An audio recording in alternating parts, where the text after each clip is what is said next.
Welcome to Nightlight. Step away from the mainstream and gather around as we enlighten the world and our realities and travel this cosmic journey we call life. Join us as we share with you and provide that beacon that can guide us all to a better way. Explore with us as we examine a metaphysical montage of spiritual insights, covering everything from the mundane to the magical, UFOs to unicorns, and everything in between.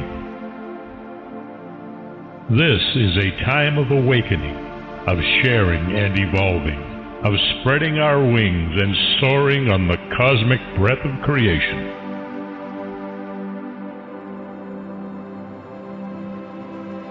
Come and join with other light-minded spirits as we weave our lights together to seek understanding, enlightenment, and with a little luck, some wisdom.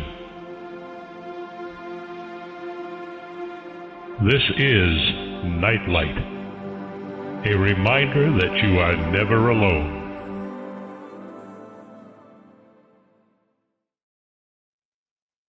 Hey everyone. I hope everyone is adjusting to the extra hour of gloom and doom.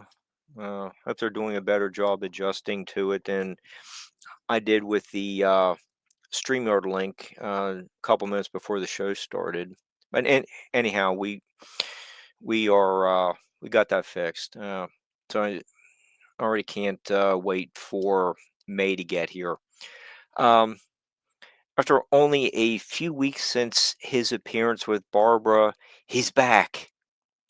Tyrone Ellington is returning with new discussions on his well-done autobiography, ancient history, UFO study, outer body experience. Kind of get a little bit of everything with Tyrone's book. It's actually very well done. His book is titled Journey Through the Origins of Time. His website is rebirthoftheword.com. And he likes history so much that when I called to check in with him this afternoon, before I screwed up the StreamYard link, he was actually coming home from a museum. So, hi Tyrone, how you doing? Good. I just wanted to say it was Journey Through the Origins of History. Oh boy, I That's screwed high. that up. Yeah, made another mistake. Okay, history. Okay, all right. So, what were you doing at the museum this afternoon? No, I was just basically going back over there to do a video of the location. I created a Rumble account under Rebirth of the Word, and it's just basically places that I've been to that's around the Americas, or places I've been to, period, that's historical or something that has something to Mm-hmm. do with my interest as far as historic sites or battlegrounds or something like that.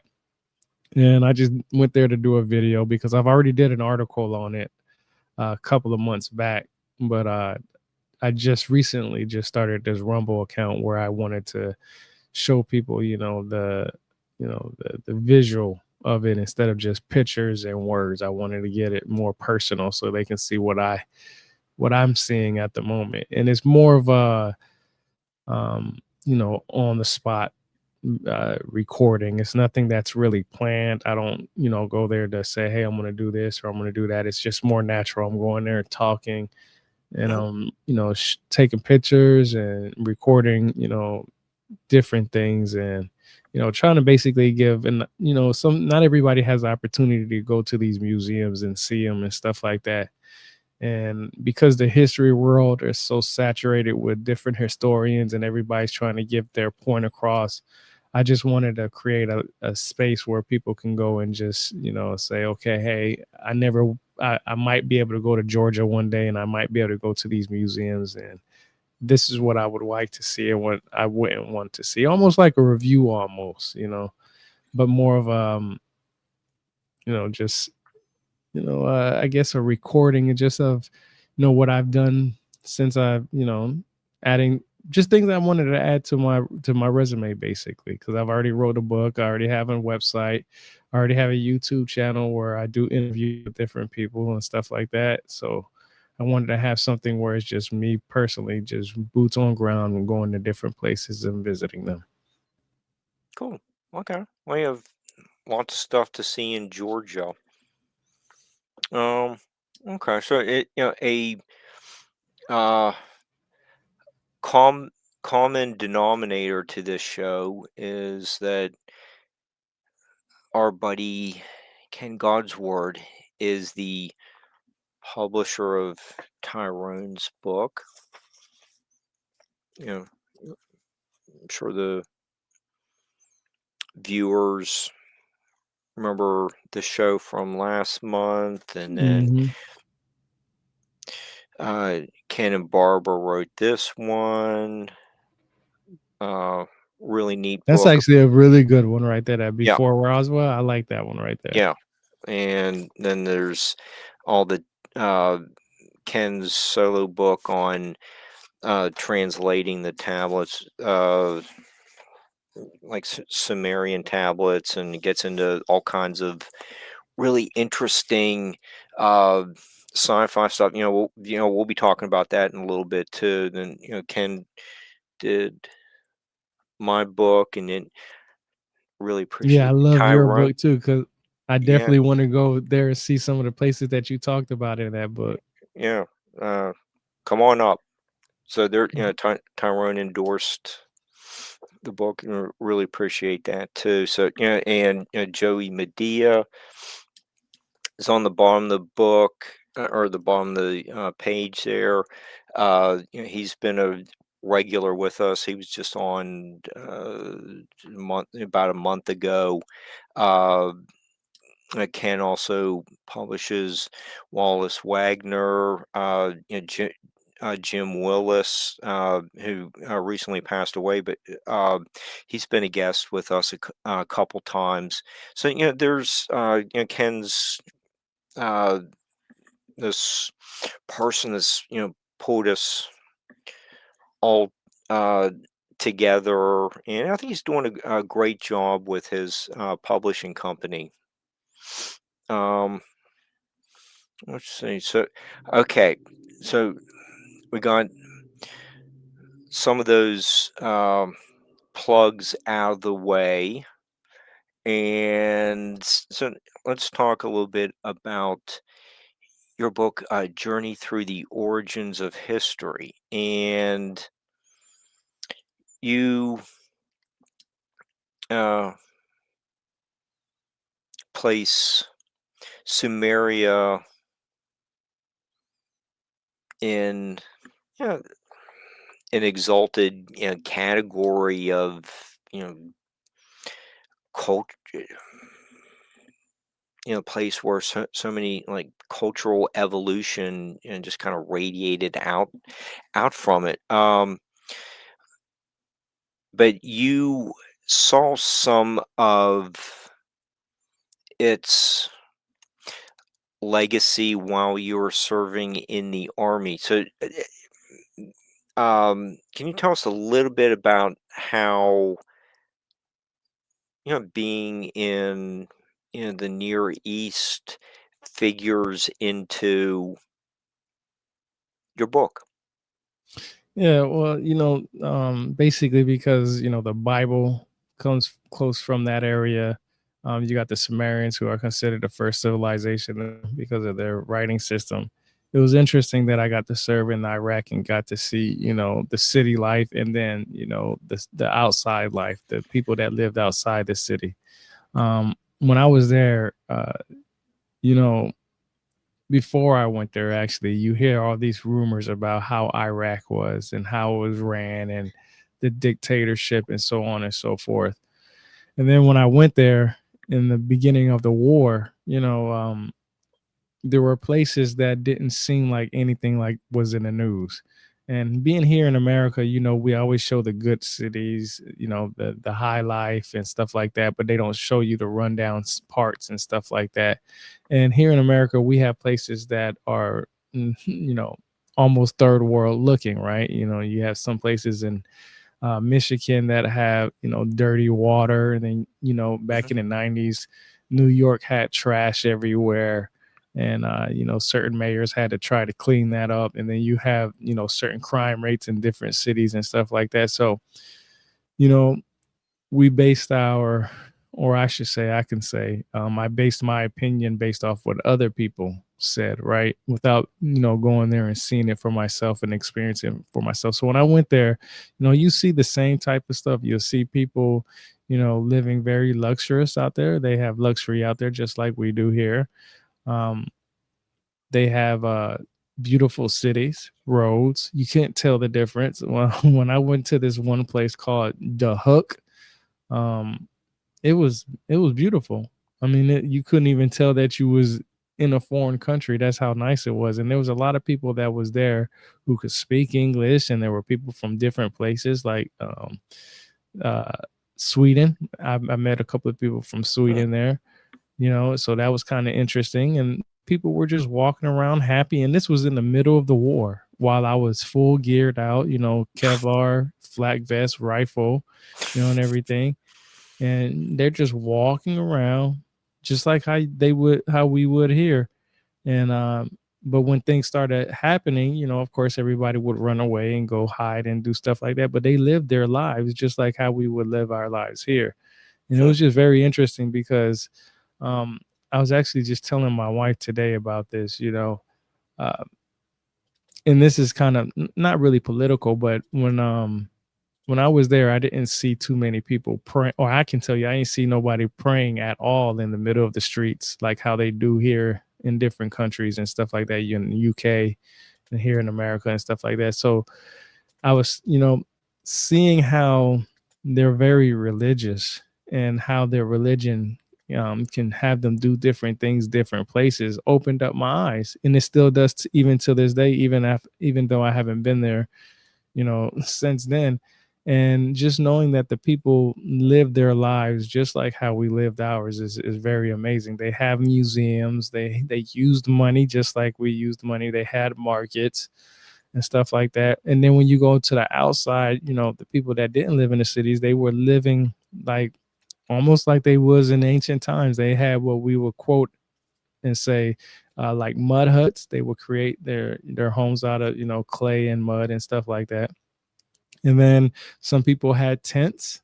They were living in tents, and they had a treasure case, I guess you could say a chest of all their valuable stuff in there, including, if they had something for, blankets and pillows and clothes and stuff like that. And they would move according to whatever the weather was like. So they would So, set up in one place, and then later on they would set up somewhere else if they need be. so there's like modern day nomadic people. Yeah, Hmm. exactly. Okay. Almost exactly like that. They had the bare minimum, and they would only move when they needed to. I mean, there was times when I would go, I'm gonna say 2-3 hours outside the city in the middle of the desert somewhere. And when I say literally middle of the desert, I mean literally middle in the desert. And there would be some kind of, I would say like a pond or some kind of water reservoir somewhere that they stayed nearby, and they wouldn't go too far away from that.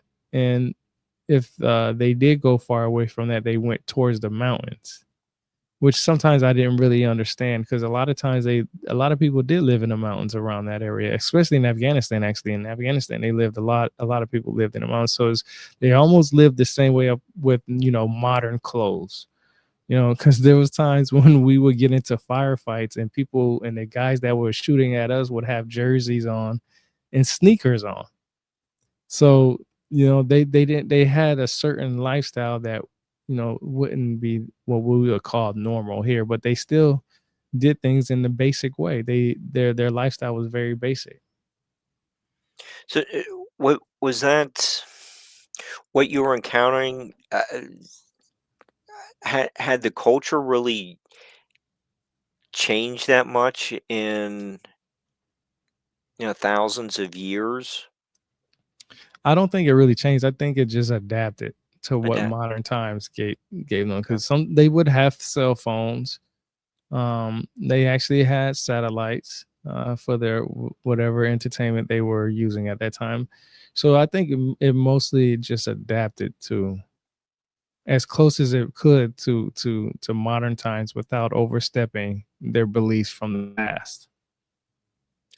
Okay. So there was a balance there. Yeah. Okay. Um. You know. Um. Maybe with a comment like that, w- it sounds like like with the uh, technology uh, that you were just referencing. It kind of goes back to what's in some of the sci-fi themes about creation, Hmm. and you cover that as well when Journey Through the Origins of History. Um, eh, and what you and Ken discuss almost seems like it's foreshadowing, presaging th- some of the modern scientific theories. Um, w- did, does these like sci-fi theme advanced culture does that all fit in with what interested you about you know you know the Near East, Mesopotamia, Samaria? The, it seems like there's something, a consistent theme throughout um the culture is it's actually pretty advanced. Yeah. Yeah. Yeah. You know, I've always been fascinated with aliens and UFOs ever since I was a little kid. I got fascinated when I learned about Betty and Barney Hill, the alien abduction, the famous case about them. Hmm. And then what happened in March 13, 1997, if I'm not mistaken, on that date about the Phoenix Lights. I seen that on TV myself. Hmm. And so and it was, different things like what's that movie Fire in the Sky with Travis Walton, watching that actually Hmm. scared the hell out of me when I was when I was young. Yeah, he has a But compelling story. Yeah, yeah. And so I've always been fascinated. And then knowing scientifically, or at least I can say mathematically, I can't say scientifically because we haven't really proven it yet, but mathematically, they say that there are billions of planets out there and possibly galaxies and so on and so forth. So if that's true, and I'm the type of person that believes in the 1% rule, there's always going to be a 1% rule, whether no Mhm. matter what it is, there's always going to be a 1%. And that 1% doesn't mean that there's going to be one other thing. That 1%, it could be many things, but in a small amount. So it could be like maybe 3 or 4 planets out of a billion or 100 or whatever. However you want to calculate that mathematically, there's going to be a couple of other things out there. So I believe that there was life outside of Earth. I believe that there's something existed other than us. Um, but in my book, I always had to I wanted to figure out what was the criteria that people would consider what would be human, because the idea is there humans on other planets? Well, what would be the criteria for humans? And and anatomically we would be you know the head, the arms, the legs, the 2 feet, and so on and so forth. But that doesn't mean that on a different planet there could be 3 arms or 4 legs or whatever, right? Mhm. What do you consider the human? What makes us human is a big question for a lot of people. Is it our consciousness? Is it our soul? Is it our, how our bodies are?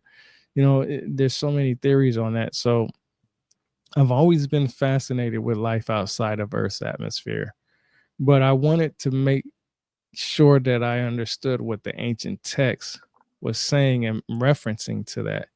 Um, Most people who follow ancient aliens and you know extraterrestrials and stuff like that, they're very familiar with the show Ancient Aliens, and they're familiar with Zachariah Sitchin and Eric von Daniken. Well, when I read Eric von Daniken's book uh, Chariots of the Gods, I was fascinated because it wasn't a book about talking about that there's life outside of Earth. He was asking questions: is it possible that there's life outside of Earth? And he came up with that question because of different scenarios that was written in the Bible. I give a good example. He talks about the Ezekiel wheel. Well, in the Bible, we know about the Ezekiel wheel, and we know that you know uh, the idea that this wheel inside of a wheel came outside of the sky. Well, I wanted to understand, when did he see this craft, or what people would consider a craft? Yeah, And when you what read what the Bible, what was it? yeah, exactly. But when you read the Bible, no matter what version, if you read it from the beginning of the chapter, he's describing a vision. Well, a long time ago, my wife had always taught me to look at words and understand what the words mean. Look at the dictionaries and figure out what the definitions are. But that's not good enough for me, because what it was good for me then, but it's not good enough for me for my historical portion, because of the simple fact that each definition has been added um, to create a narrative, basically, right? What I mean by that is, when we look at the word mythology, most people will look at it as something being fake. But if you look at the etymology of it, is basically just a traditional oral story, something that's told orally. It doesn't make it fact, it doesn't make it fiction. But then later on, it turned into that. It turned into, a fiction versus fact type of thing. And you can tell by the many different, I guess you can say, definitions for that one word. I mean, you're not going to read just one version of what that word is implying. So I wanted to know the etymology of these words. What was these words first meant in the beginning? What did they mean by vision? So when I looked up the etymology of the word vision, I learned it was just something like in a meditative state, something that is not seen with the two eyes. It could be in your sleep. It can be in a meditative state. It can be in a trance. It could even be when you're taking some type of psychedelic, right? So when they say vision in the Bible, they're not saying that he's seen it with his two eyes. They're saying it that he's seen it maybe in some type of um, internal dreamlike meditative state. So that made me realize also that there are a lot of inventors out there like Nikola Tesla who will come up with inventions after he had took a 15-minute nap or he was meditating. And we know that Nikola Tesla was very famous for meditating. And so when I learned that, I realized that, okay, maybe this Ezekiel's wheel wasn't necessarily seen with the two eyes, but it was visually seen through some type of, dreamlike state, or, deep trance, or some type of psychedelic trip. Altered state, yeah. Yeah, basically an altered state. It wasn't something that he looked up in the sky and said, "Oh, I seen this." It was more like, "Okay, I'm in an altered state. This is what I see." And that's what made me want to look deeper on where, the Anunnaki came from, or slash the Anuna. And that's when I look at the depictions. Okay, we all go to a museum and we look at art. We're going to look at that art differently. Yeah, there's going to be a foundation of what we basically see. If we see a house, yes, there's a house there, but what does that house represent, right? What is the how can I say, the allegorical representation of a house? Could it be something like a secured place, right? Could it be somewhere where you house your family? Like, is it somewhere where family is, right? Because a house would indicate that's where usually where a You know, family would be. place of refuge. Yeah. Love, something. Yeah. So I had to understand that when it comes to writing and understanding and stuff like that, every writing system started with some type of pictographic script, meaning that basically um, what we use as emojis today. And the only way that I can understand them is understanding how those people lived back at that time. A great example of that is if you look at the Hebrew letters or the Hebrew text with Aleph, Aleph, that usually meant like a cow or a bull or an ox or something like that, right? Something with horns. If it had horns or not horns, it just depended on the depiction. But in reality, when you look at the meaning of it, it was something that was a strong leader, and that was the actual representation of a god, a strong leader. And that's when I learned about how cows and bulls and oxes and stuff like that, they can produce psychedelic mushrooms, not from their from anything that they do. It's just from their manure, their poop. Basically they poop on the ground and it gets on the ground, and some type of mushroom grows from it, and then people would take it and eat it, and they will get into a psychedelic trip. And it's so funny that here in America, they create some type of shot that they give to cows and stuff like that, so they can't make that special enzyme in their stomach to produce that type of mushroom anymore. And so, you know, it's amazing to know that when you look at the actual depictions, that's when you get the better idea of what somebody's trying to say, and it's really hard to decipher because it's somebody else's language. So you have everybody is translating what they think is being said, and they don't know 100% it being true. And because a lot of people have translated these texts, and it took years and years and years to do, um, it the basics of it is still out there. And that's why, for me, when it came to extraterrestrials, I wanted to know what gave the indication that these things came from outside of Earth's atmosphere. And I can tell you just from my personal research, like when you look at the Anuna/Anunnaki, the depictions show that they came from Earth. They're representation of Earth. You got wind gods, you got water gods, you got agricultural gods. All these gods are gods here on Earth. You don't have a representation of a god outside of Earth, except when you go into the idea of heaven. But heaven just means something in the sky. It doesn't mean something outside of it, Earth's atmosphere. But then as I got older and realized that um, you know what's the difference between what is an extraterrestrial? Anything that's outside of Earth's atmosphere is an extraterrestrial. And since God, quote unquote God in the Bible, created heaven and earth, he is outside of Earth's atmosphere. So that means he's extraterrestrial in the sense of that. But then he also created heaven, which means that there is another, but he resides in heaven depending on the text. So whatever, no matter how you look at it, God is an extraterrestrial. And if you look at the etymology of alien and the origins of the word alien, it really just means something foreign to us. That's all it is. So I had an idea that, okay, this obviously something is extraterrestrial, something is foreign to us. But does that mean necessarily that the Anuna/Anunnaki are extraterrestrials? Not necessarily. I mean, could there be some? But yeah, absolutely. But are they actual extraterrestrial? No one knows. But we definitely do know for a fact that they are foreign to us, which will make them alien. And that's where it came into, okay, who came before the Sumerians? Because the Sumerians are only considered the first civilization because of their writing system.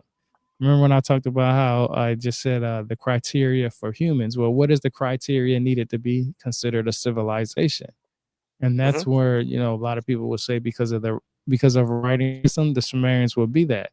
But the Sumerians' writing system started off as a pictographic script. This is no different, like I said earlier, about emojis. This is hieroglyphs. And if you look at the ancient Egyptians, they have hieroglyphs that go back further than the Sumerians. But then you have the depictions of the Ubadians that inhabited the land of Sumer before the Sumerians, who have artifacts of what some people would consider reptilian-like individuals, and they have depictions of what something would look like, some type of reptilian, entering a body or leaving a body, and it is that fascinated me to the point to say, okay, look, there's something out there that we don't understand, and these people recorded things based off of the best way they can of their writing system, because back then they would just say everything orally, just like how we're talking now. We would translate, they translated their information just orally. They wouldn't write it down in a book like how we have written books. They wouldn't put it on a YouTube or a Twitter X page or a Facebook page or anything like that. They would just literally sit around and just tell these stories over and over and over again.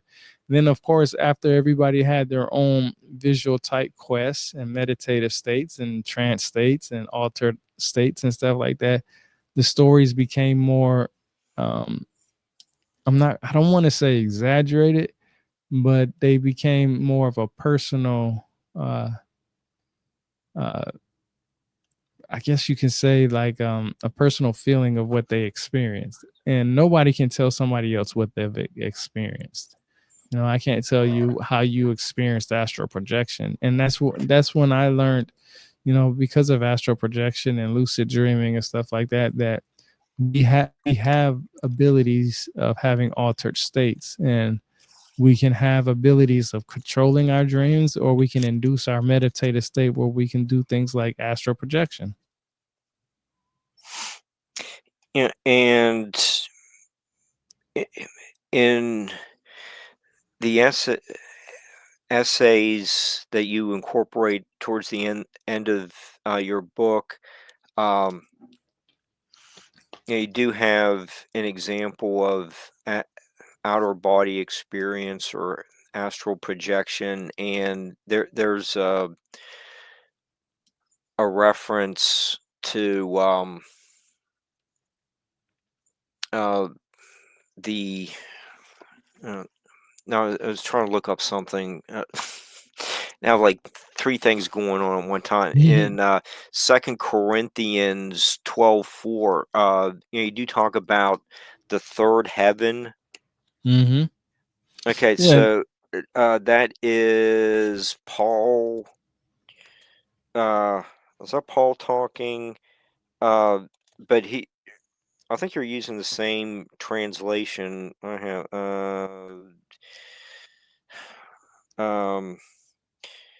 But I will move on to the visions. We were just talking about that.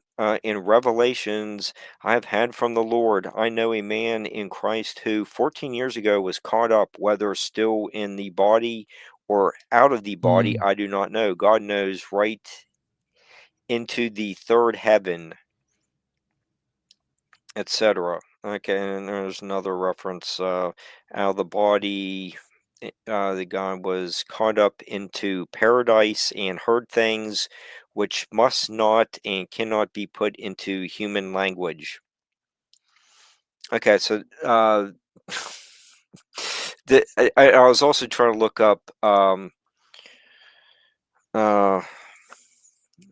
where's it's in Isaiah where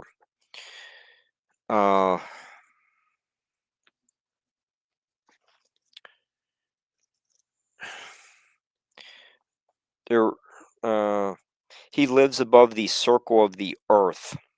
Its inhabitants look like grasshoppers. So as you were have been talking about Ezekiel's wheel and visions that might be about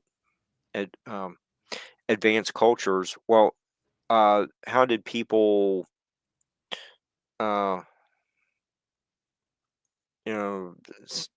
3000 at 3000 BC know that the Earth was a circle or sphere? That's a good question. And, I actually thought about that a lot. There's this argument about flat Earth, whether Earth is flat or round. I don't have the ability, the money, or the opportunity to go outside of Earth's atmosphere and see it for myself. So what's the closest thing that I can do? Well, every day you have the moon and then you have the sun. And when I look at the moon and the sun in the sky, I see a circle. I understand what a sphere is, and not too many people understand that. But in reality, I can look at the moon, I can see it's a circle. So my best guess that I would have on what I was, if on my planet here on Earth, I would think that this planet would be a circle. Now, does that necessarily mean that is described that way in the Bible?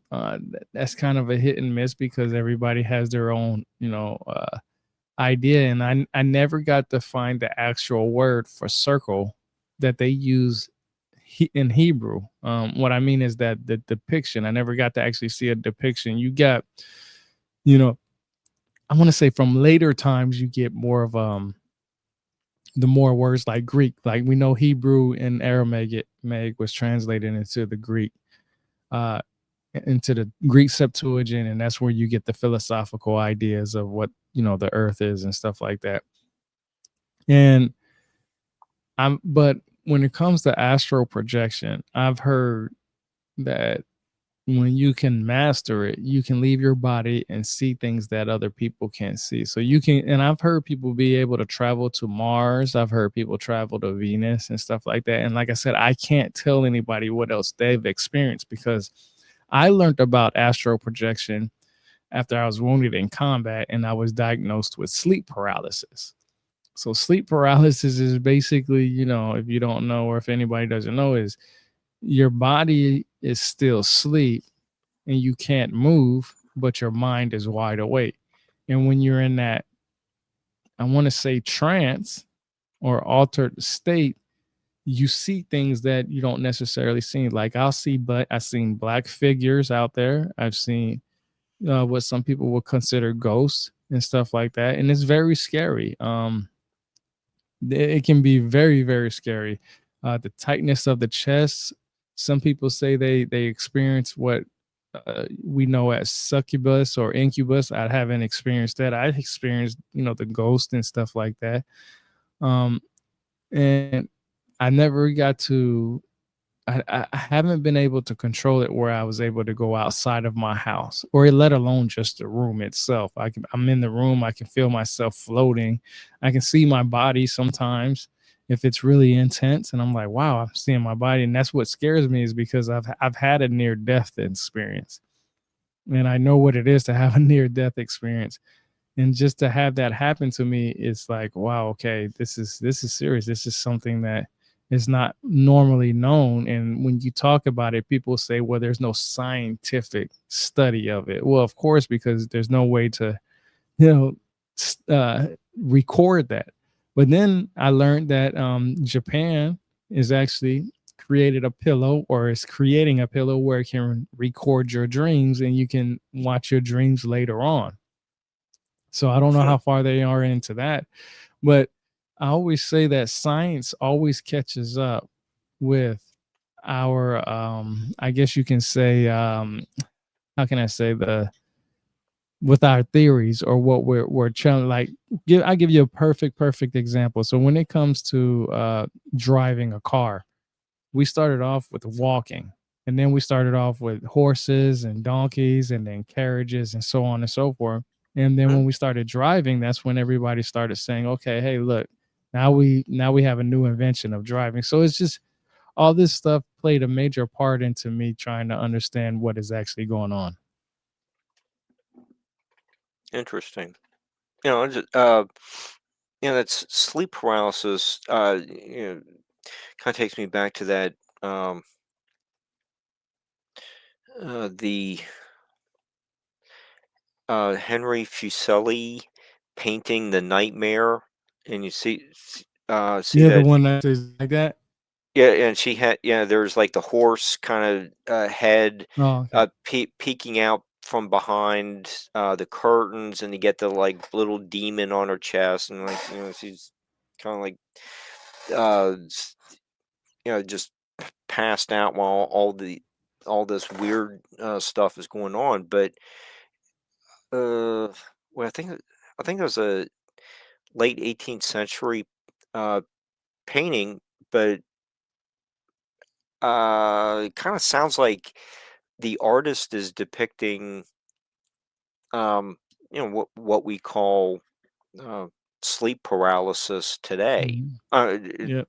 it's just the same. Ancient Aliens does that too.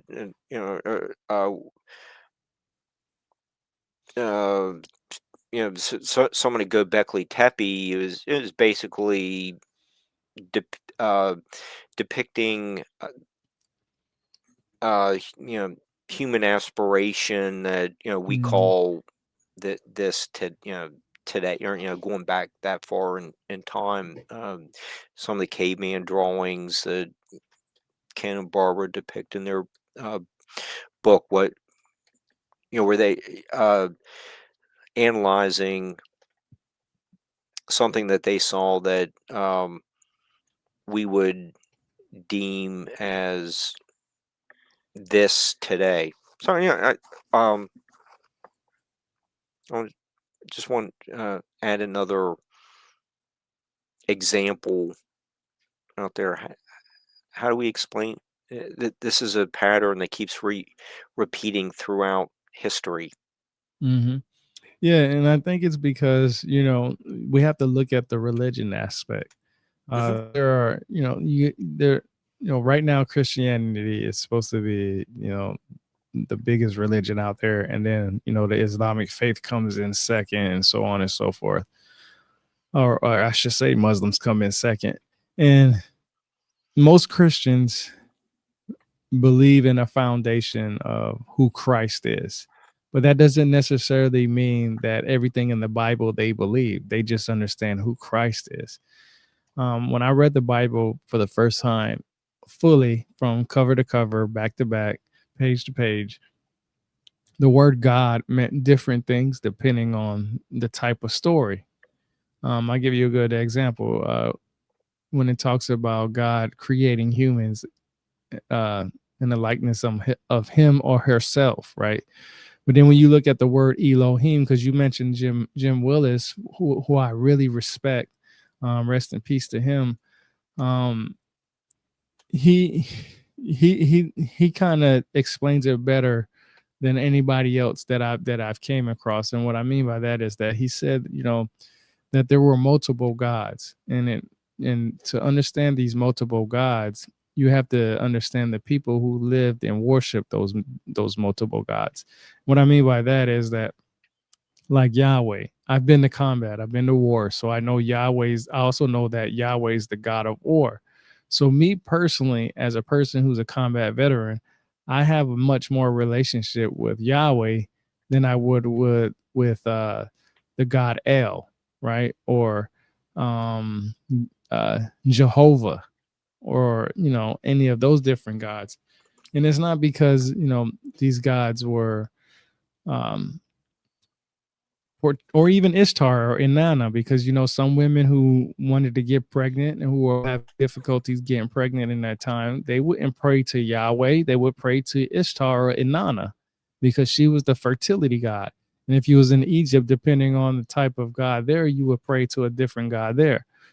And so I learned that there was multiple different gods. And when you read the Bible, it even mentions that in so many different ways when it says God is a jealous God.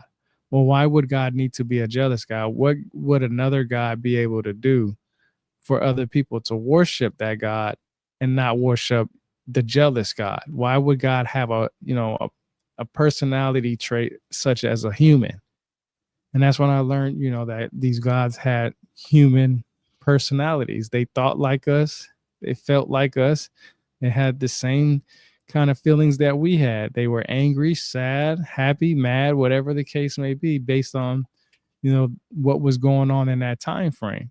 And that's what made me realize that if there's multiple gods, then there's also a fight for who's in power. Every God wants to be in power. Even if you're a loving God, you want to be a loving God to everybody. So you don't want to have a God of war who specializes in war, because somebody who's been to war understands that to be called the God of war, that means you have to do some crazy stuff to be considered that, because you don't want to be defeated, right? And that's your specialty. Just like anybody who's an electrician, that they have their specialty. Anybody that's a mason, that's their specialty. So putting that into the aspect of God and who God is, or which God anybody worships, is a whole nother level. And I feel like everybody needs to understand that I don't think the Bible is a monotheistic religion. I believe it's a henotheistic religion, meaning that there's one superior God, but they recognize lesser gods. And that's when I learned about, when it comes to what some people would consider angels and demons, they would be considered lesser gods. But what is a lesser god? A lesser god is only lesser to somebody who thinks they're on top, so, or in power at the time, right? So, you know, every god can be considered a lesser god depending on where you're at, culturally. Even in Mesopotamia, you have the Sumerians, you have the Akkadians, you have the Hittites, you have the you got the Syrians, you got all these different people. The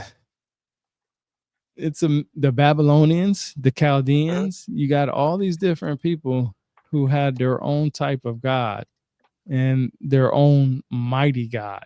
And every god was considered a mighty god.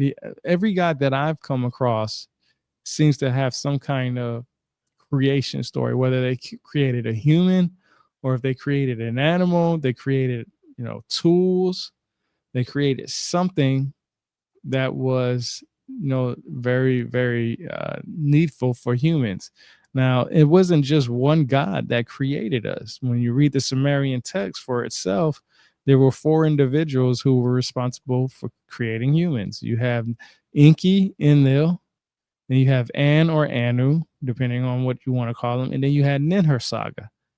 And there were four. Those were the four that were in charge of creating basically a human species. But then you had other individuals who contributed to it, like a god, the blood of one of the gods, the Anunnaki gods, and then you had the female goddesses, or that were, the basically be a what's that word called, where a woman can have a baby for another woman. Surrogate. Yeah, surrogate, like the surrogate. Yeah, they had surrogate type women that would, what some people would consider some type of artificial insemination or some kind of breeding, where they would carry the new humans, or what we would consider humans in those texts, to bring them to this planet. And they didn't succeed one time. It took them many times to create a perfect, what we consider perfect humans, because we're not perfect today. We still die from diseases, and we're still prone to death in E- so many different ways. Except for Barbara.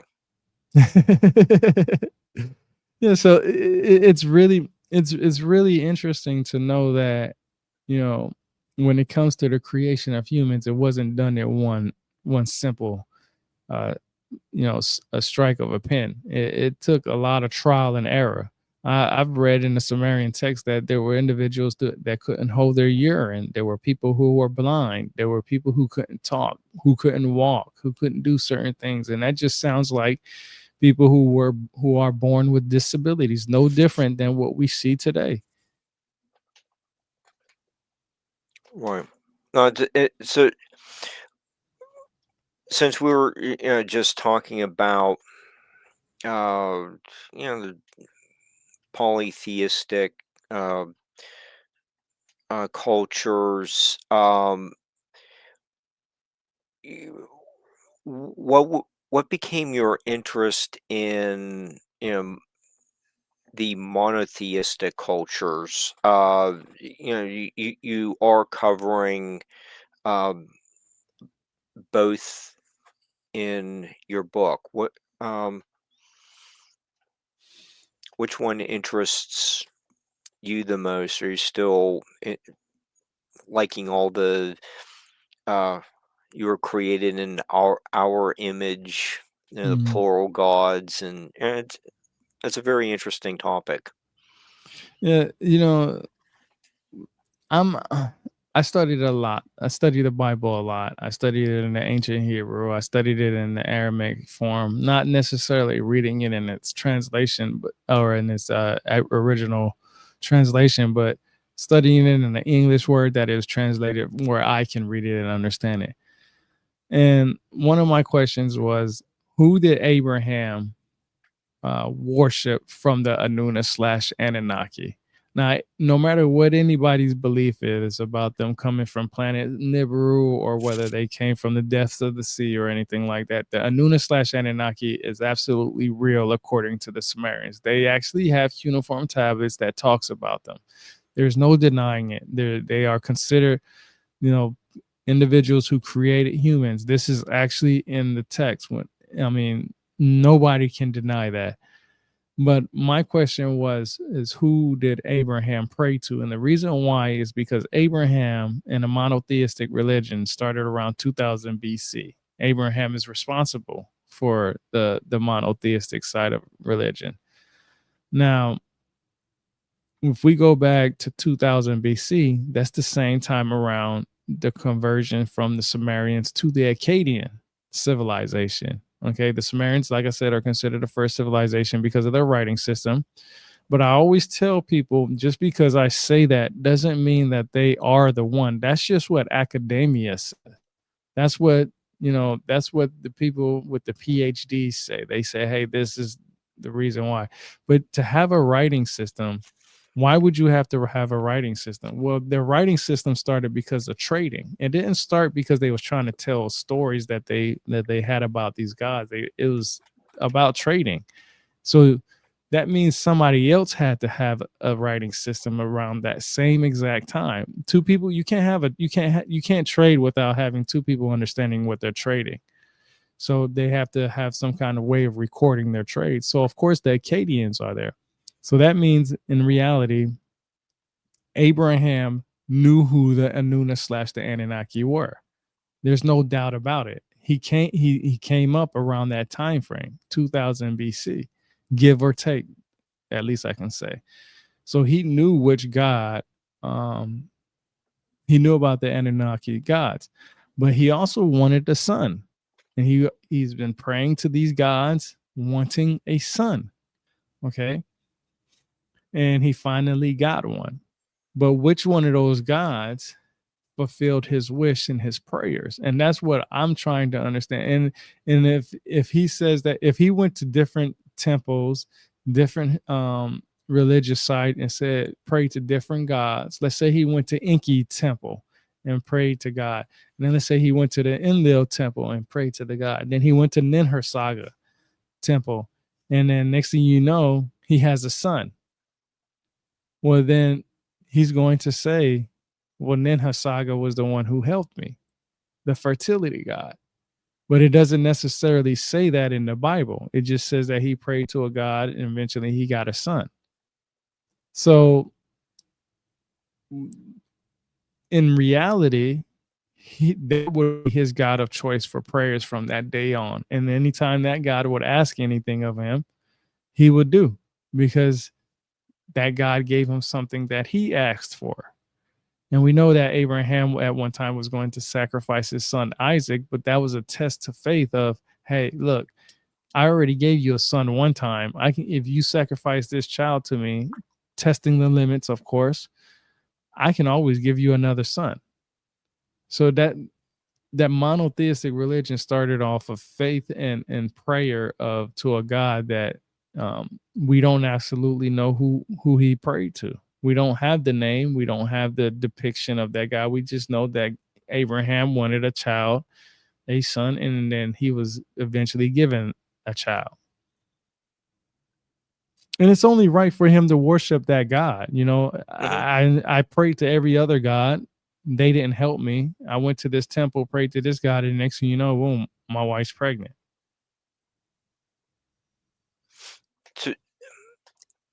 In your book is has autobiographical section. It even opens up with your family being Catholic. Mm-hmm. Yeah, Uh, and that's where it started at with my religion of Catholicism. so this has just been an interest in faith. Basically, as long as you can remember, is you've been a seeker. That's so funny you say that, because when I first started this, when I first started this, I used to call myself seeker of knowledge, and it was because I always tried to seek the information out there. I always wanted to know what it was, not to be right or not to be wrong. I always tell people, for me, it's never about being right and wrong. It's about where I got my information from. If I read a certain book or a text or something like that, and that person is an expert in that field, you're not correcting me or telling me I'm wrong. You're telling me my source is wrong. But in order for me to believe that my source is wrong, you're going to have to give me a source that shows that I'm wrong and not just your word. And one thing that I grew up through this journey, and the reason why I call it Journey Through the Origins of History is because it's my journey through the origins of history. What I've learned through my research, I have my own YouTube channel and website and all that stuff. I have on my website, I was talking to Barbara about this before. I have a section on my website of all the books that I've read personally at least 3 times. And you know, I have a X account, Twitter account, where I, share, things inside the book. And I even on my YouTube channel, I have a series called What I've Learned from Reading This Book, where I read the tabs that I marked on the book. And all I try to do is just share what I've personally read and what I've researched. And it's not because I want to be right. It's just because you hear people, and I used to say this all the time, go do your research, go do your research. Well, Mhm. to tell me to do my research is very disrespectful, because I really go do my own research and I show it. Everybody wants proof and evidence for everything. And Right. I obviously provide that proof and evidence, especially through my YouTube channel, what I've learned from reading this book. I go through every single book that I've read and I mark up the tablets. I actually have, this is the next book that I'm going over, called Cosmic Code from Zachariah Sitchin. You see all those tabs in there that I have? Yep. So all those tabs in there is something that I talk about on my YouTube channel. And then because I have a vast amount of knowledge, not just from this book, but from reading other books, I can add on to what that tab is in that book. So like when Zachariah Sitchin talks about planet Nibiru, I can say that there's actually no cuneiform tablet that says there's a planet Nibiru. But what I can tell you for a fact is Nibiru is also known as Nippur, which is a Mesopotamian city, which is a fact. And the evidence already shows that. There's art, depictions of Nippur. There's a city, and they have artifacts from that place, and they have cuneiforms that talk about Nippur being, Nibru or Nippuru, is a Mesopotamian city. So I can show you that. Now, what I'm in search of right now is what cuneiform tablet says that there's a planet Nibiru, and did this, and how, and what cuneiform says that the Sumerians knew more than 5 planets. Because from what I understand from individuals like Samuel Noah Kramer and Andrew George and George Smith, and even Dr. Michael S. Heiser, who also passed away, they say that the Sumerians only knew of 5 planets.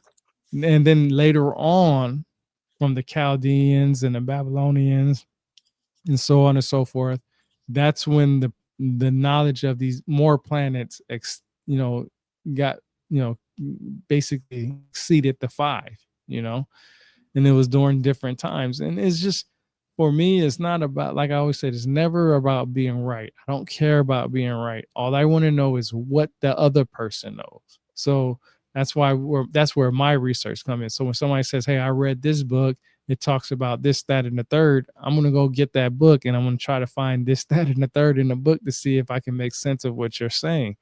And then I'll go talk about it and say, okay, this is what the facts are. If there is a planet Nibiru, we will know about it in the future, and we will have the scientific equipment to be able to prove that. Or one day somebody comes from outside of Earth's atmosphere and says, hey, we're from planet Nibiru, then that cuts all the other crap out the way. But right now, that's still a theory. But I don't have to work off of a theory. I can work off the facts that we have right now. And Nibiru/Nipper is a Mesopotamian city. So that's what I'm going to go with until I'm able to get the confirmation that there's an outside planet. If there's a correlation, like, with Nibiru and Nipper, a earthbound city, is there some kind of symbolic connection, like Rome is compared to Babylon? Is there something like that going on in the Sumerian texts? Yeah, so that's interesting you asked that, because a lot of people, It's interesting. it is, a lot of people would say, they combine everything in Mesopotamia to be the Sumerians, which is not true. The Sumerians believed in different things than the Akkadians. Not that much. As much as similarities that you'll find between these cities in Mesopotamia, you'll find a lot more differences. They had a lot of similarities, but they also had a lot of differences. And I'll give you a perfect example of this. When I was talking about Enlil and Enki, most people know them as brothers. Most people will say, yeah, Enlil and Enki are brothers. But then when you go to the electronic text corpus of Sumerian literature, which is available online, or if you read the book, The Literature of Ancient Sumer, which is the same exact thing as the website, it's just the book format, you will read that they weren't always brothers, but one was the father and one was the son. And I learned this from Anton Parks, actually, from the book Eden, where he gives the actual cuneiform tablet identifiers that actually back up what he says. And to know that Enlil and Enki, one or the other, could be a father to the other one, it struck my curiosity, because you don't hear that from too many people. Everybody is the basic understanding that Enlil and Enki are brothers, and that's fine. But then when you go do your deep dives and you read the actual text, and you see different wordings that Enki could have been the father or Enlil could have been the father, it brings to my attention that, okay, what do they mean by that, right? Like, why? Okay, I know that, and this is the interesting thing that I learned about the word brothers. In Sumerian, they were considered the black-headed people, where the word for it is Sagiga, Saggiga, if I'm not mistaken the spelling. That was basically their way of saying black-headed people. Well, just like how Adam is known as a man, he's also known as mankind. The word is also known as humans. This is no different than the word for Sagiga, is that it's they could also mean brothers, which is very interesting. And I learned that from Samuel Noah Kramer, that it wasn't just black-headed people, that it was humans or mankind, or sometimes they were known as brothers. So that's where it came into me. Okay, why is there so many different changes in their writing system? And then that's when I started thinking, this is the early stages of writing. These people don't, even today, some people don't even know the difference between your and your, YOURE and then YOUR, right? Like, people don't know, or they, or their, Yeah. and people don't know the difference. So, and that's just basic English, right? So if we having trouble with people deciding the difference in that just in 2025, think about how bad the language and the writing system was in the beginning stages when they were trying to get people to understand. Most of the cuneiform tablets that they found weren't found in households of people. They were found in schools, in small locations of people learning how to, write cuneiform.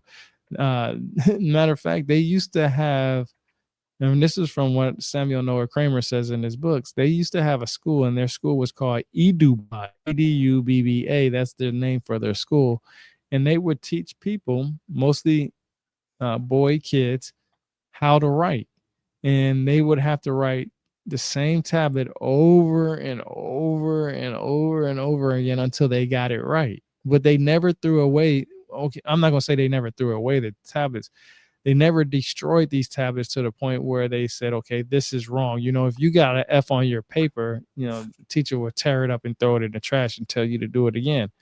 Well, they couldn't tear up cuneiform tablets. And I don't think they had anybody that would break them and deteriorate them because they used them as a grading and as a training tool. So they kept them. And you can tell that from just the little, I guess you can say, because tablets weren't that big. A lot of people think they were big, but they were smaller than something like this. They were really small. I got to see some of these up close in person. They're not big tablets. You know what I mean? They're not like here, I got a Kindle right here. They weren't the size of this. they weren't the size of those. They were very, very, very, very small things. So it could have been easy for somebody to mess up. And once you press on that clay tablet, that's pretty much a done deal unless you want to go back and start all over again, right? I mean, look at the books. Every book that I've read, even I'm sure my book probably has some grammatical error somewhere everywhere. I read books from Oxford University that has grammatical errors in there. It's just something that happens because we're human, right? No book is going to be 100% perfect. So that and we're doing that in 2025 when you have people who are using things like Grammarly to help them write books, so you can skip the editing process. Beta readers. Yeah, ChatGPT is even a good tool to, you can copy your paragraph, highlight it, and say, hey, fix all my grammatical errors in here, and it would do it. Does that mean that you cheated or did something? No, you just cut out the middleman of editors. That's it. I've done that numerous times. Is let an author know. It's Barbara and I deal with them all the time, and I just send an email to the author and say, hey, check these pages, and most of the time they will say, I have read this book so many times, I can't even see that I've misspelled some of these words. This should be 2 sentences instead of a colon there. I get that, and they're very appreciative that you've helped to eliminate more mistakes. They want it to be done correctly. Barbara and I've done that with several authors, and they say, well, I'll thank you very much for letting me know. I will contact the editor or the publisher and ask them to make these corrections. Yeah, it happens. And like I said, when I was talking about the 1%, you're always going to have a 1% error in a book. Yeah. And this happens in 2025, even with all the technology that we have that should be able to catch those, right? Human eyes and the computer, right? Spell check, for instance. I mean, before we had ChatGPT and Grammarly, we had spell check on Microsoft Word. That's the same exact thing. It wasn't as advanced as it is now, but when it first started, of course, it helped you if you didn't put a comma in a certain place, it would tell you to put a comma here. If you misspelled a word, it would help you fix a word. It wouldn't necessarily put it into, a sentence that was complete. If you had an incomplete sentence, it would keep it incomplete. But now you can ask Grammarly to help you. I mean, Grammarly, I use Grammarly for a lot of my writing because I don't talk like I write. Nobody talks like they write. I haven't met anybody that talks like they write.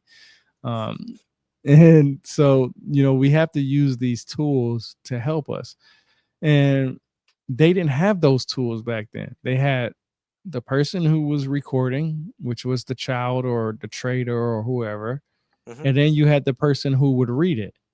And it took a lot of time and money and effort to create a tablet. You had to do it right. It wasn't, I always used to think about this when it came to me studying writing systems. I can write in English pretty fast, but when you look at languages like the Japanese writing system or the Chinese writing system, where they have multiple things going on, when you was back in school, your teacher would say, copy these notes real fast. And you had to copy these notes and you had to, Right. shorthand some stuff and take out some words and stuff like that. And you had to write it really fast. How can you do that in different languages that have like you're almost drawing? No, it's a complicated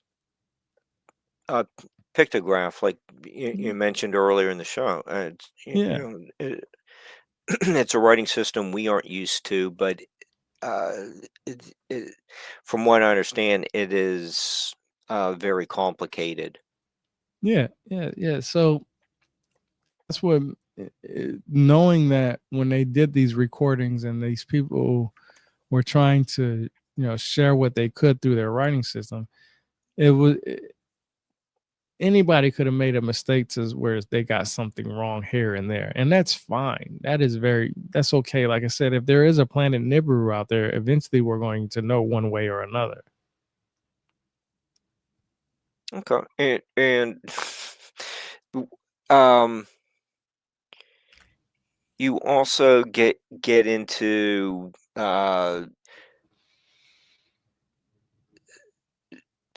was it 23andMe? Mm-hmm. Okay, so I found that the same thing while I was writing about history, and it kind of seems pretty common that you're writing about maybe something long ago, but somehow you're working parts of yourself into your writing project. So there are aspects of autobiography and Mm-hmm. autobiography incorporated. So you know what were you intending to achieve by working in your heritage with this look at the Mediterranean, Near East, Mesopotamian cultures? Yeah. So I wanted to make sure that people understood that I don't have a dog in this fight, because I do talk about sensitive subjects like genetic mutation, SLC2485, which is actually considered the white gene. I wanted to let everybody know that I don't have a dog in this fight. My mother's white, my father's African American. I can't choose one over the other because that would be stupid of me, right? So I wanted people to know that I don't have a dog in this fight. But then I also wanted people to know that I'm not just, African American and German, but I also have different things like Japanese in me. I have Italian in me. I have French in me. I have Egyptian, Iranian, some Mesopotamian, and so on and so forth. I have different things in there. So I wanted to learn about every part of me that I could possibly learn about and bring it to people to say, hey, look, this is why I'm telling you these things, because this is who I am. I'm a mixture of so many different things. It's a part of And you. Yeah, it's a part of me, and I don't want people to think that when I talk about a subject that I'm saying that these people are greater than the next, because in reality, when you read the Bible, God had a chosen people. We don't know who those chosen people were exactly. I mean, we know that they were Israelites and so on and so forth, but we don't necessarily know who they were, what color their skin was, or anything. But then you also have to understand that why did he choose these people? Was it because he felt like these were people that were smarter? No, he doesn't say that. Were they stronger? No, he doesn't say that. Maybe it's because he wanted to choose these people to carry on the responsibility of what he believed, right? There's so many different theories, but the reason why I put that in my book mainly was just to show people that this history that I'm talking about in my book is all about what is within me in myself. I wanted to know who I was. When I found out I had Iranian in me, I had to learn about the Persians. When I learned out that I had Egyptians in me, Egyptian blood in me, I wanted to understand what the Egyptians were. My father used to always tell me when I was young that that we had Native American blood. When I did that 23, I mean, we didn't have any Native American blood in me. So he was going around telling me for 30 something years, and people were believing in our family that we have Native American in us, and we don't. Not even a matter of fact, I think, and I'm not sure because he never did the 23andMe, but um, on the male side of the DNA and haplogroups and stuff, uh, I think we come from France, and or I can't remember exactly where, but King Louis the 16th, I believe, we're related to on the male side, and that can only come from the male side. So that tells me that my father had some European in him, even though he was African American. He, we know about the slave trade and stuff like that, but the point is that he had European in him, and that I would have never known about being related to King Louis the 16th, or I can't remember exactly which one. I would have never learned about that from him. If I'd have never did my 23, I mean, I'd have probably told my kids that we had Native American in us, and that's not true.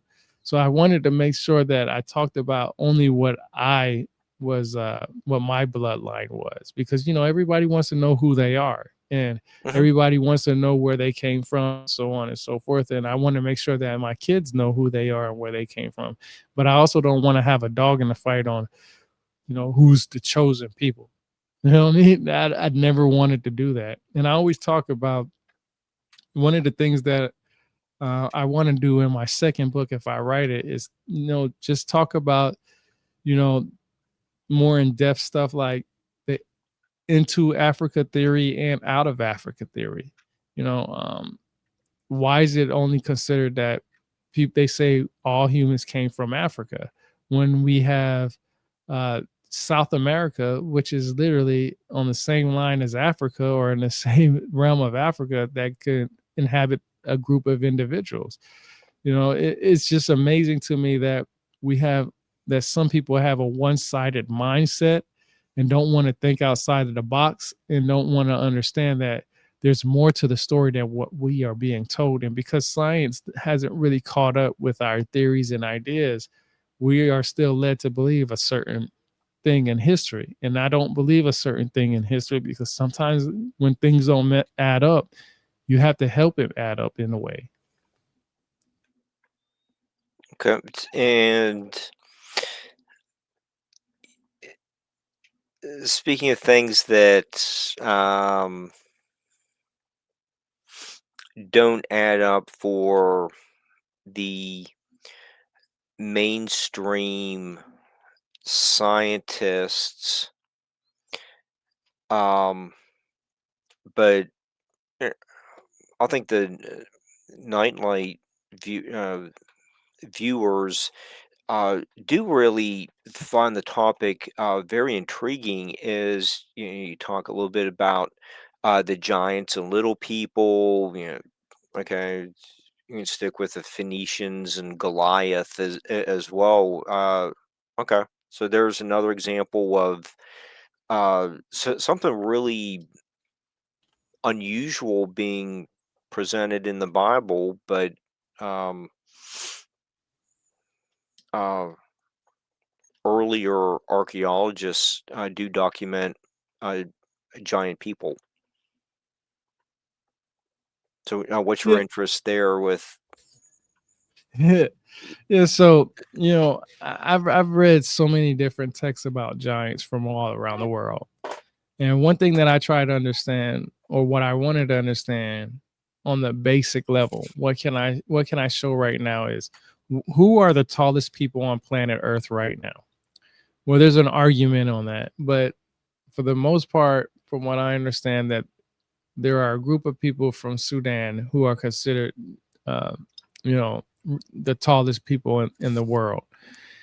And then you have the pygmy people who are considered the shortest people in the world. And they both come from Africa, of course, which is interesting because the idea that the Bible started around, Ethiopia or Mesopotamia is an argument. And, the Bible just means books, basically. So it's just a combination of different books from different places.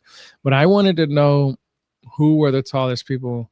And I can't remember. There's a place in Europe, and I can't remember the argument for that place. I forgot it off the top of my head. But what I wanted to know was, okay, when it comes to the Bible, when you mentioned Goliath, I've read in the Bible that when you read the Bible, he was 6 cubits in the span. That's what it says in the King James Version, 6 cubits in the span. That can be anywhere from 6 to 9 feet tall. Is that really tall? In the essence of giants considered in the book of Enoch? No, because in the book of Enoch, they're considered and described as being as tall as buildings, basically. But when you read the Bible, it says 6 cubits in a span. But when you read the Greek Septuagint, it says 4 cubits in a span. So it's 2 cubit spans shorter. And that can be anywhere from 5 to 8 feet, possibly, right? But what we do know is pygmy people are very, very short, very, very short. And what I learned about pygmy people, I learned more about them from Godfrey Higgins. So Godfrey Higgins wrote these books in 1833, and he was a Mason. He was a British guy, and he was a very, very intelligent individual. He's a historian. He's one of my favorite authors out there, actually. And he wrote about the pygmy people coming from Africa. And these were the same people that were described as leprechauns in Ireland, which is amazing. And he talks about it in depth to the point where he says that the stories of these pygmy people, that they had magical abilities, same type that you can find in Egypt. Ta, he was actually a pygmy, depicted as a pygmy individual at one time in his early stages rather than in his later stages. And what I learned is that these individuals can be anywhere from like 3 to 4 feet tall, very, very short individuals. Mm-hmm. So if you take somebody who's 3 to 4 feet tall versus somebody who is, we'll go with the highest number, 9 feet tall, that's a significant difference, right? So that person that's 9 feet tall would be considered giant. But if we go with the smaller route of 7 feet, 6 feet, that still would be tall. And when I looked up the etymology of giant, it was just basically somebody who was strong, tall, had muscles and power and so on and so forth, but they never describe how tall they would be. So it was just amazing to me that we have stories of, people who are tall and strong and powerful and had authority. Then and we had people who were short. And I give you a good example of that. Gilgamesh was considered a giant in some aspects and depictions because he would have lions under his arms, like he's carrying them like regular old cats, right? Okay, you'd have to be, big stature to do that. So, okay, I agree with you.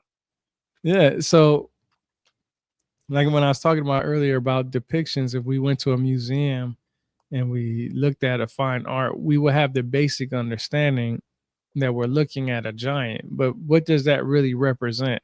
You know, a lot of people say that Gilgamesh was tall and he was a giant because he held up those lions. But could that just mean that he was an authority and a powerful figure, that he could tame these lions? And that's how, you know, he was depicted. And I found out that in reality, if you look at some of the older depictions of Gilgamesh, they were all the same height. They weren't Hmm. he wasn't this big old individual. They were looked more like growing lions or whatever. And depending on where you were in the world, like in Mesoamerica, they had gods that would have uh, the animals that was in their areas. I can't remember if it was like what pumas or cougars or jaguars or something like that, but they would have depictions of, you know, somebody holding these, and that could just mean to me in representation that these people were in power and authority. So was the giant really tall and strong and powerful?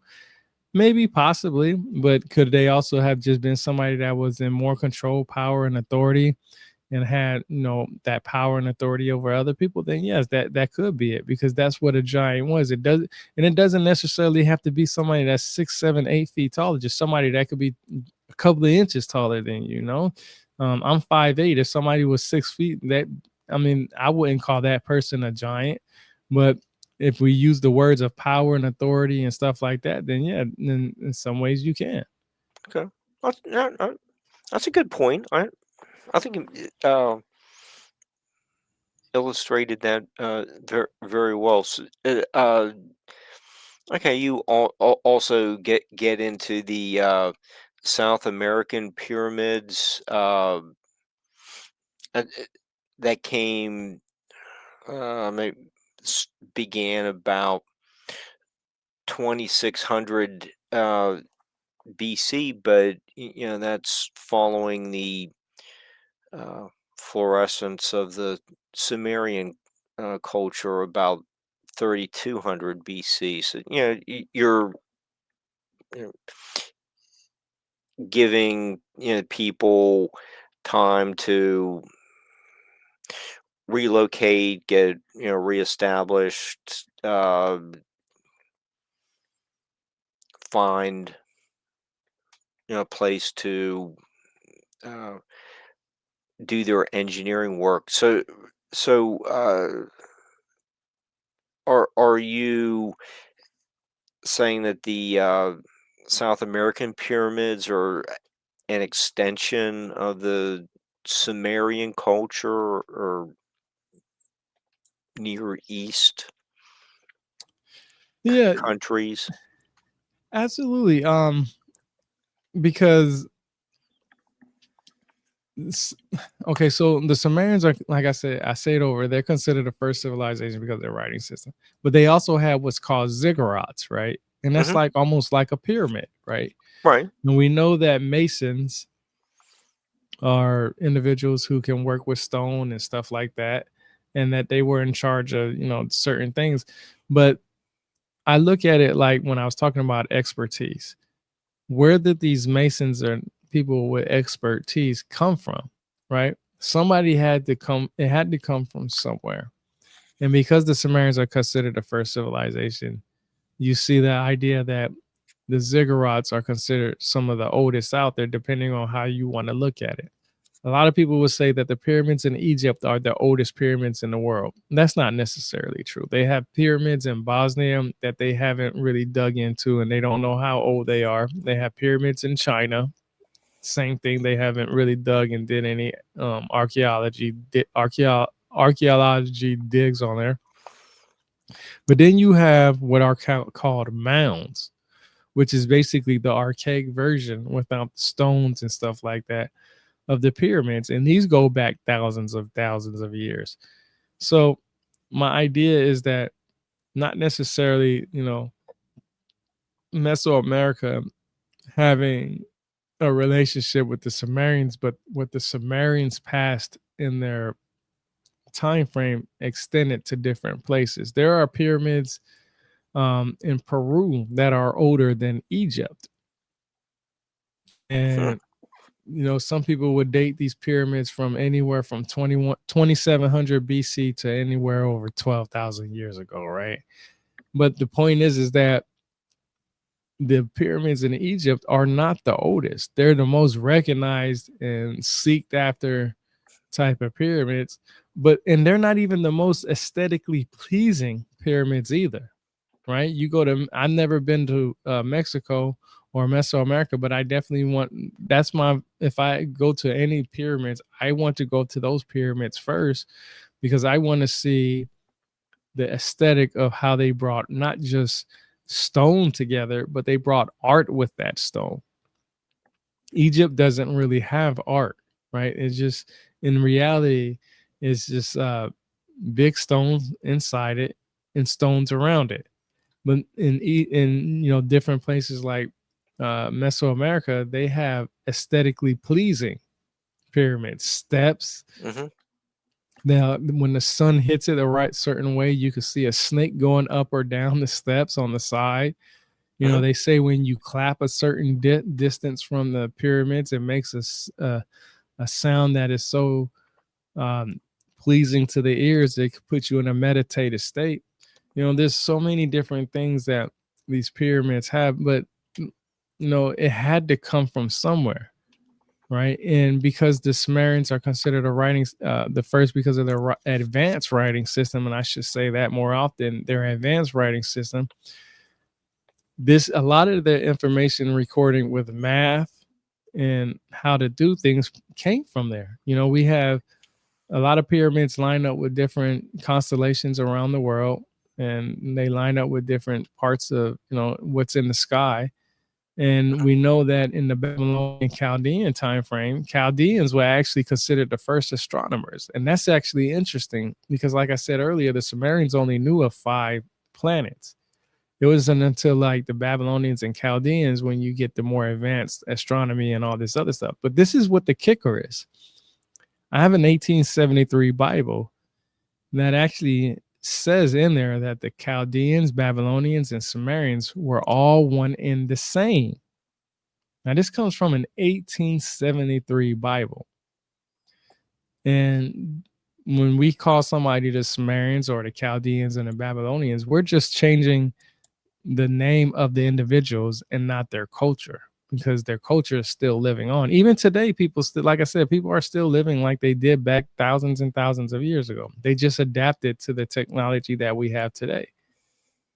They don't no longer have to create butter from, skin from animals and stuff like that, right? Like they don't have to have it sitting outside in the heat and create a certain type of butter and stuff like that, or milk or anything like that. Like they don't have to create, they don't have to live that old lifestyle. They can go into the city and get them some butter from wherever and stuff like that. Like they had grocery stores when I was there. Like I walked into a grocery store and I almost damn near thought it was Walmart.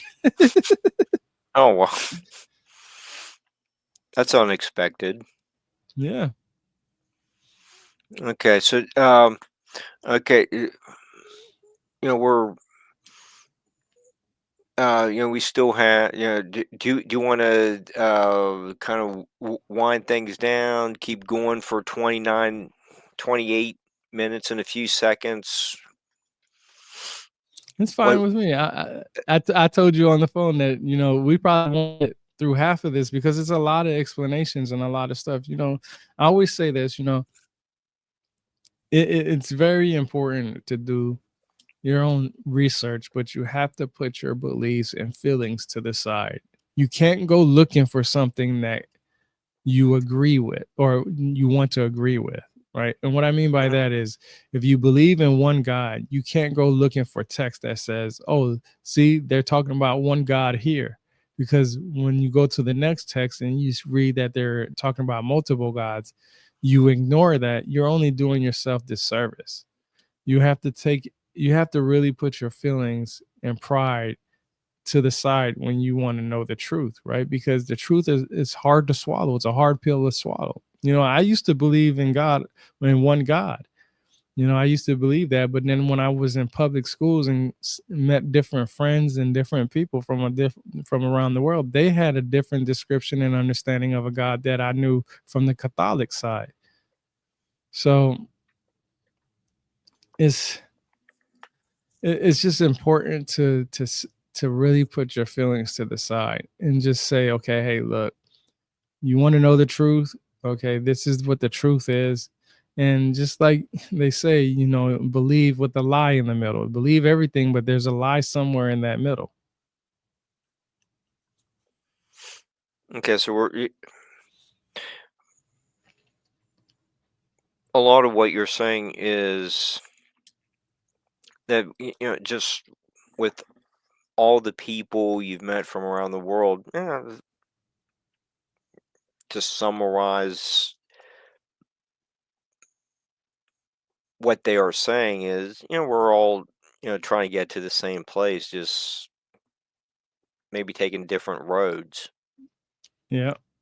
And some of them are more windy than others, and some of them are not paved, and some of them are bumpy, and that's fine.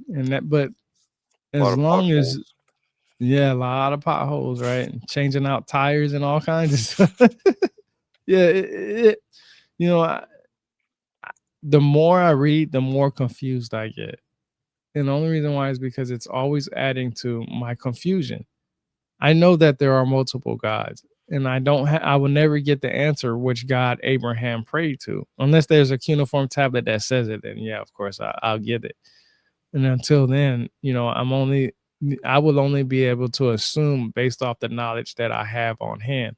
And I take my knowledge from people who say they are experts in the field. So it's not me sharing what I think is the facts. I'm sharing what Samuel Noah Kramer says, what Andrew George says, what George Smith says, what Zachariah Sitchin says, what Dr. Michael S. Heiser says, what Jim Willis says, what you know, it's from everybody's perspective I'm sharing. And all I try to do is try to make sense of it. So when somebody says, hey, there's a planet Nibiru out there, I want to say, well, what cuneiform tablet says there's a planet Nibiru? And when they say go do your own research, that lets me know that they know that there's not one out there. Because telling somebody to do their own research and you can give them the information to continue their research, like a book or a peer-reviewed article or a magazine or something, then you're helping that person. Because think of it like this: we all do our own research, right? Every one of us does our own research. And in reality, if we all do our own research, everything that we say comes from our own individual research. So what your research led you to is what you're going to share. Now, if I have a piece of information that can help you, you would be glad to take it. Just like the same thing for me. If I have some information, if I needed some more information and you have it and you give it to me, I need to take that information and I need to, apply it to what I already know. I don't have to change what I believe, which I should if it helps me with my journey, but I don't have to change it. But that means that I only want to be ignorant then. Because then when somebody gives me information and I don't take it and do my own due diligence behind it, then I'm just going to stay ignorant and I will pass that same information on. And that's how the circle of misinformation keeps happening, is the ignorance within ourselves. And I'm still like that sometimes, because sometimes I don't want to believe certain things. And because I haven't found something that, goes against what you say or what I say or what anybody else says, I'm ignorant to the point where I'm not searching for more information. Once you stop, see, this whole journey of gaining knowledge doesn't stop when you feel good. It stops when you're no longer breathing. And even then, you might not even get all the information you want. That's why a lot of people spend hours and hours of research. Is because it takes a lot of time. Like there's no one person in this world can read every single book. There are millions of books out there. I don't care how many books you've read, nobody has read enough to get from that tip of the iceberg. You only see the tip of the iceberg, but everything underneath that water is a whole grand of knowledge out there. And we would never get that. Not in one lifetime. Nobody would have that opportunity. Now, maybe in the future with this Neuralink and, all this other stuff that everybody's trying to create to, better ourselves, maybe we'll be able to download a book and it rather taking 6 to 8 hours to read a book, you can download that information in your brain and you got it within 5 minutes. Now that might be something, but even then you still can't do 1 million books a day. There's no way. There's no way. So, There's no way. sometimes just a book a week to prep for a show is too much. Yeah, it really is. I try to, uh, depending on the size of the book and the amount of information in a book, I might be able to read 4 or 5 books a week, maybe Wow. 6. But I also have to read them 3 times. So depending on the size, like I said, it all depends. Like if I have a 800 page book, I'm definitely not going to read that in one day. That's probably it'll take me maybe a week or 2, only because there's so much information. I don't just read a book. I try to understand it. Those And you tabs that I put up, have, I was just gonna say that the tabs. yeah, those tabs, when I'm done reading the book, I go back and I go research those tabs. And then I go read the book again. Then I go research those. Then I research the new tabs because I marked those tabs that I have. I know which ones that I've marked and what I've already didn't. Then I do it a third time. That takes a lot of time. So when I hear people say, I've read thousands and thousands of books, I'm only asking them, do you understand what you've read? Because there's been plenty of times, and I guarantee you, we all can say this. We read a book and we forgot what we read. So you got to go back and read it again. And then you got to go back and read it again because you get sidetracked. It's the same thing with watching movies. That's why they have rewind, so you can go back and rewind what you've seen and be like, oh, okay, you know.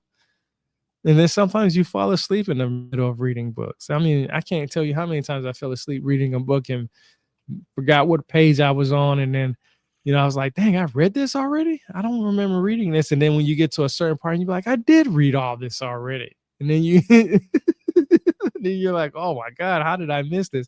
And I'm telling you, you miss a lot. That's why nobody. I haven't read anybody that has a favorite movie hasn't watched that movie just one time. They watched it Right. multiple times, and they found something new in that movie over and over again. I watch The Simpsons a lot, and I can't tell you how many times I find new things in The Simpsons all the time. And I've been watching this since the 80s. Every episode. I'm a big fan of The Simpsons. So it's the same thing with books, is that you can't just read a book one time and say, hey, I got it all. I mean, you can get the basic understanding, but if you really, really, really trying to understand that book, you've got to read it multiple times. You Right. have to. What? Let's see. You also get. This topic would interest a lot of the nightlight viewers. Is you do get into UFOs and the paranormal, Mhm. a little bit of ghost, supernatural kind of stuff. Uh, you have a lot of you know, real history, just very provable history, but the other stuff might be, uh, the paranormal stuff might be a little more open to interpretation for uh, a lot Mhm. of our viewers. But what approach are you taking with those topics and incorporating in with all the you know well documented history and science that you cover? That's a good question. Okay, so like I'll go with the vampires because we're talking about Okay. paranormal stuff like that. Um, Oh, it's just right the after Halloween too. Yeah, exactly. The first representation of a vampire is considered Lilith. And this is according to Samuel Noah Kramer. I can't remember which exact book it was that he talked about it. I did a series I did it on my YouTube. What I've learned from reading this book. One of his books, he actually uses the word vampire, and is he says that Lilith was considered a vampire, but it's not the vampire in that sense of, like the movie Blade, they sucking on your neck and all this Mhm. other stuff. It's more of like an energy draining type of thing. I'm pretty sure you heard of energy. What is it? I can't remember the term for the vampires. But anyway, There's the energy the vampire. yeah, I think that's what I was trying to get to. I think that's what they call it, energy vampires, where they drain your energy. Is Lilith was considered the first in vampire according to the Sumarians, according to what Samuel Noah Kramer translated, and he actually uses the word vampire in his book. So, and they say that she was a vampire because of the simple fact that she was in a tree, and she was, she was, just basic. I don't even know how to explain it in a sense to make sense, because Samuel Noah Kramer says basically that she was in a tree and that Gilgamesh needed to was asked to get it out, and this, that, and the third, and all this other stuff. But when I learned about Lilith because of that from Samuel Noah Kramer being the idea of a vampire, that's when I realized that she was also named as Lilitu, and it's Lilitu if I'm not spelling it miscorrectly. That was that was the Sumerian way of describing Lilith. Now, Lilith in the Abrahamic faith, the monotheistic religion, she's not mentioned as far as in the Bible, but most people know her as Adam's first wife, and then it was Eve the second, and it was because she didn't want to be submissive to Adam. Basically, she didn't want to be underneath him. However way you want to look at that, she wanted to be as equal to him or greater to him, depending on the text. And because it was draining Adam's energy, some people would consider her an energy vampire. Now, there's a whole misconception of what vampires are. A lot of people, like I said, think of the idea of sucking on your blood, but what our energy, our essence, our life comes from blood. When our blood comes out our body, when it's drained from our body, our energy starts to dwell. When you're bleeding profusely, your energy dwells. It's not there anymore. Mhm. The blood is our life. It keeps us going. It gives us the ability to continue to move on. Yes, food is a source of energy, but you can't live 5 minutes without blood. You can live 5 minutes without food. You can live 5 minutes without water, right? But you can't live 5 minutes without blood. So the depiction of something taking your blood away or your energy away would be depicted as something sucking the blood out of your body.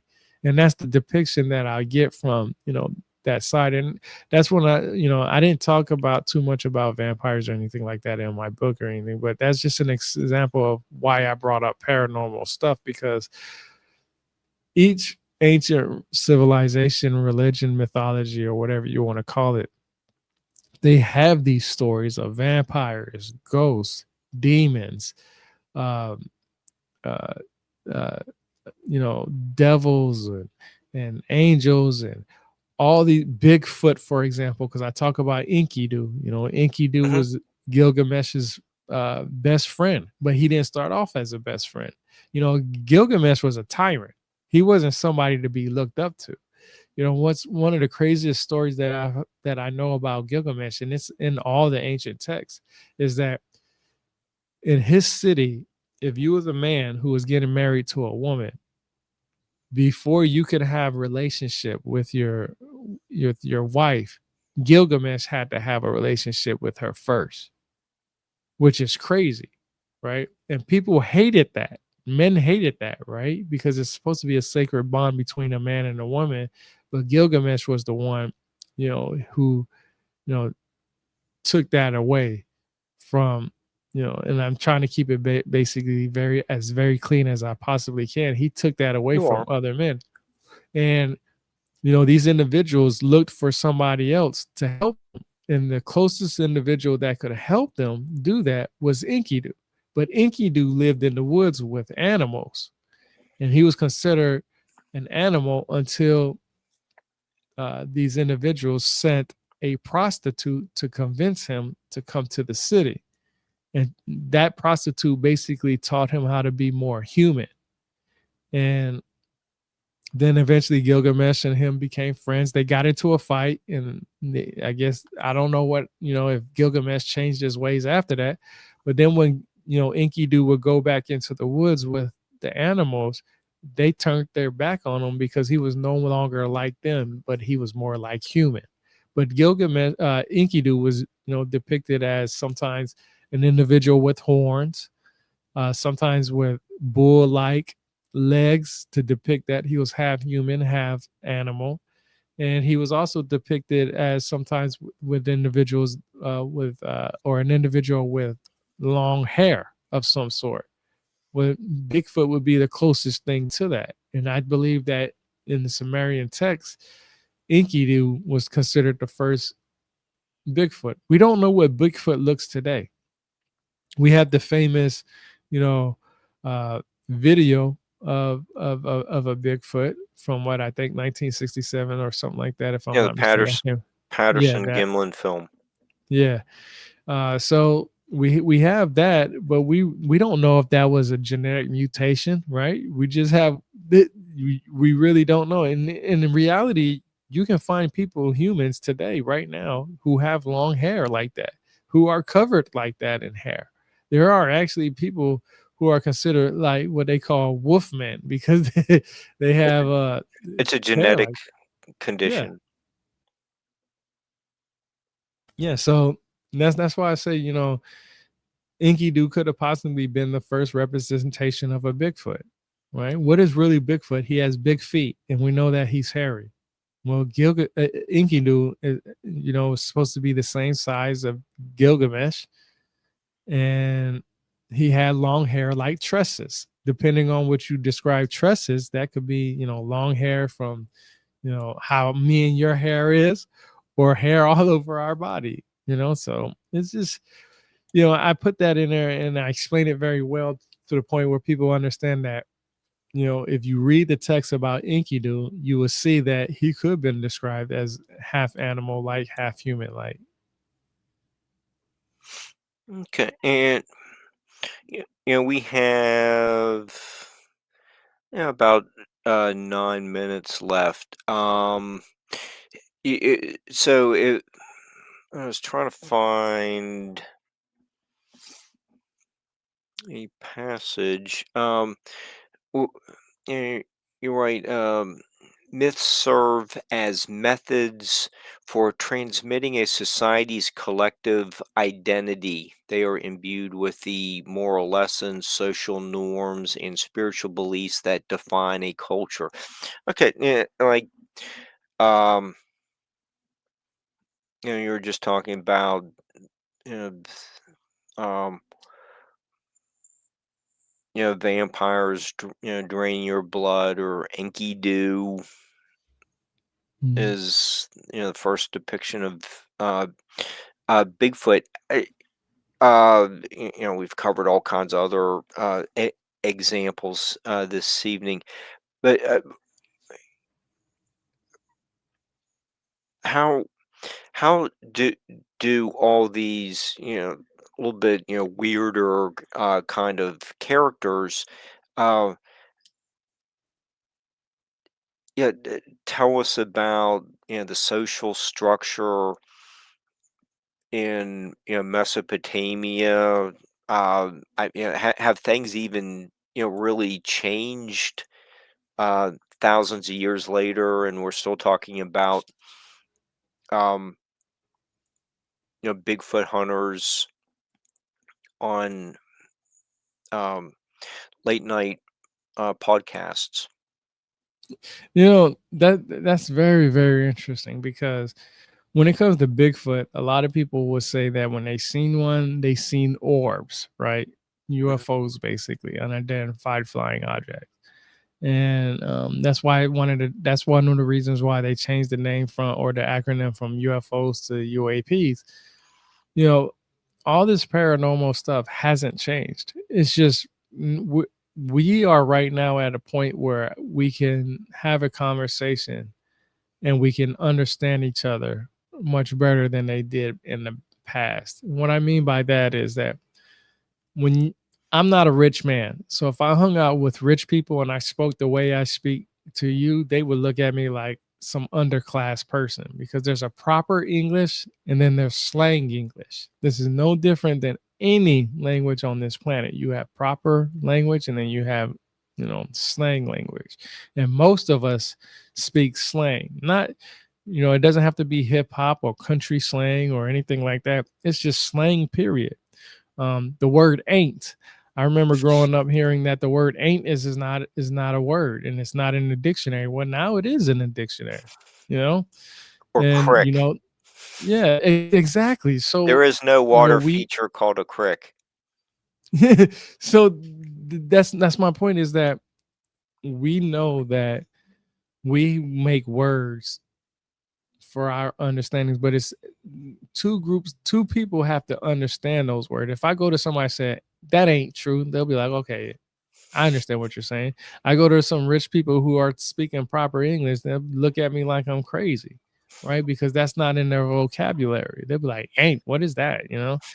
And this is no different than that time frame. And that's why I said that it's important to understand that, you know, we tell stories based off our own experiences. I can't tell anybody else what they've experienced. I can only tell you what I've experienced, and we can only compare what we experienced. Now, when we talk about what a group of people like the Sumarians said, we can all go whatever route we want to, but you have to prove where you got that information from.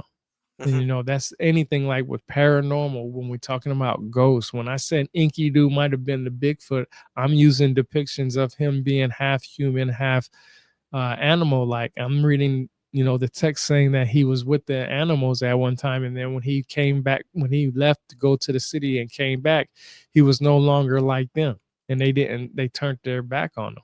So, this it's just so many different ways to take things, and we have to take it almost like with a grain of salt. I mean, there's not just one Bible out there. You have the King James version with the Protestant Bible of 66 books, and then you have the Ethiopian Bible. Then you have the Popol Vuh, which is considered a Bible from the Mesoamericans. And then you have, like I said, the Bible is just considered books, and a library is considered books. So when you can pick up a Bible and say you have a library in your hand, because that's literally just a place of books. You put one book in your library, Yep. and that one book can be considered a library because it's made of many books. Yeah, hey, Tyrone, I think we're down to about 3 minutes. You want to plug your website, and we'll call it a night. Where do people get uh, journey through the origin of history? And want to thank you for being a guest, and the viewers for tuning in. Thank you. I appreciate it. So everything that anybody can find on me is on my website, rebirthoftheword.com. Everything from all my social media accounts to where you can buy my book from, and just articles and videos of everything that I've done is literally on my website, rebirthoftheword.com. All right. So, okay, we're we're about 2 minutes left, and we better wrap there so we don't go over the 2 hour limit. We'll get lots of great shorts out of this one. Thank you, Tyrone, for being a very thought-provoking guest. We'll have to do this again sometime soon. And I just want to thank Barbara for producing the show, keeping us on the air, and everyone for tuning in to tonight's thought-provoking show. Thank you so much. We'll see you sometime soon.